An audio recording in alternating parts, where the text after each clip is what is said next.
আসসালামু আলাইকুম। আমি এখন এই মুহূর্তে গতকালকে এই দেশে আমি অবতরণ করেছি। এই দেশটার নাম পাপুয়া নিউ গিনি। স্টোন প্যালেসের উপরে দাঁড়িয়ে আছি আমি এই মুহূর্তে।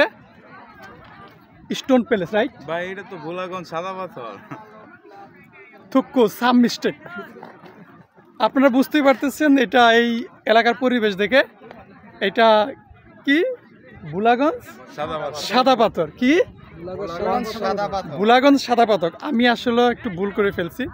এটা আসলে পাপুয়া নিউ গিনি না, এটা বাংলাদেশের সিলেট জেলায় অন্তর্গত ভোলাগঞ্জ সাদা পাথর। তো আমার ভুলটা সংশোধন করে দিলাম। আপনারা এখানে সবাই আসবেন, এই জায়গায় ভিজিট করবেন। বাংলাদেশে এরকম অসংখ্য জায়গা আছে দেখার মতন। হঠাৎ করে সম্পূর্ণ অপ্রস্তুত এই যে সাদা পাথর, আমাদের বিখ্যাত বাংলাদেশের এই পর্যটক স্পটের মাঝে আমার মনে হয় যে সিলেটের সাদা পাথর সবচেয়ে বিখ্যাত একটি স্পট। আমার সাথে আছে জয়। কোথা থেকে আসছো? ময়মনসিংহ ভালুকা। আলমগীর আছে আমার বন্ধু মানুষ। আমার সাথে আছে আবাব, আমার বন্ধু মানুষ আমার এলাকার। সাথে আছে ফালান, দূর প্রবাস থেকে ছুটি নিয়ে আসছে এই সাদা পাথর ভোলাগঞ্জ এই পাথর দেখার জন্য। তো যদিও এই স্পটটি একদম আমাদের বাড়ির নিকটে, আমাদের বাড়ি থেকে কতক্ষণ লাগছে আলমগীর? 3 ঘন্টা।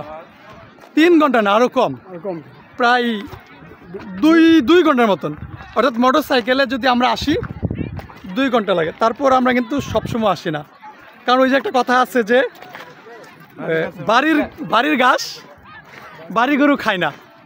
তো দেখেন এই যে এখানে কত দূর দূরান্ত থেকে আসছে। এখানে যে আমার পিছনে দেখতে পাচ্ছেন, খুলনা, রাজশাহী, চট্টগ্রাম, কুমিল্লা, ব্রাহ্মণবাড়িয়া, বগুড়া, বিভিন্ন জেলা থেকে এখানে আগত। কিন্তু অথচ আমরা আমাদের বাড়ির পাশে, আমরা এগুলি তেমন একটা আসে। তারপরেও হঠাৎ করে সম্পূর্ণ অপ্রস্তুত, এই যে জয়, আলমগীর ওরা বলছে, তাই হুট করে চলে আসা।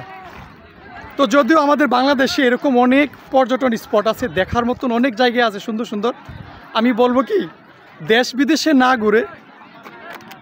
বিদেশে না ঘুরে বিমান ভাড়া না দিয়ে বাংলাদেশের এই যে এরকম ছোটোখাটো অনেক দেখার মতন অনেক সুন্দর সুন্দর জায়গা আছে, সুন্দর সুন্দর স্পট আছে, সেগুলি দেখুন, এনজয় করুন, বাংলাদেশ সম্পর্কে জানুন।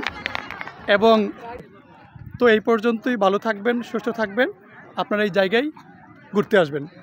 আসসালামু আলাইকুম।